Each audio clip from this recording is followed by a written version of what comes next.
এই গাছটার নাম কি? এটা হলো ফিলোডেনড্রন মার্টিন। এগুলো সাধারণত ইনডোর প্লান্ট হিসেবে পরিচিত। এগুলো কম আলো আচ্ছা পেলেও আচ্ছা, খুব ভালো ধরবে। এই গাছটা সম্পর্কে বলো। এটি একটি হাইঙ্গিং প্লান্ট হিসেবে সম্ভবত ডিস্কিডিয়া জাতীয়। এগুলো কম আলো ও সামান্য যত্নেই বেশ ভালো থাকে। আপনি এর মাটি মাঝে মাঝে শুকিয়ে যেতে দিন এবং নিয়মিত পানি দিন। আচ্ছা, পানি কতদিন পর পর দিতে হবে?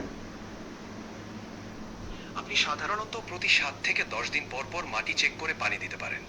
মাটি শুষ্ক মনে হলে পানি দিন, তবে বেশি পানি না দেওয়াই ভালো। আচ্ছা, এখানে আমি মাটি ইউজ করি না, এখানে আমি ইউজ করছি কোকোপিট।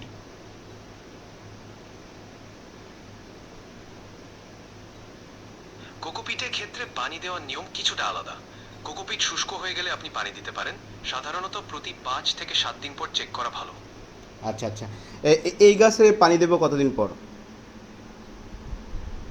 ফিলোডেন্ড্রনের জন্য প্রতি 7 থেকে 10 দিন পর মাটি চেক করে পানি দেওয়া যায়।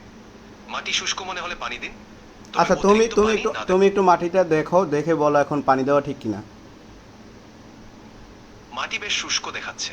এখন পানি দেওয়া ভালো হবে। আপনি হালকা করে পানি দিতে পারেন।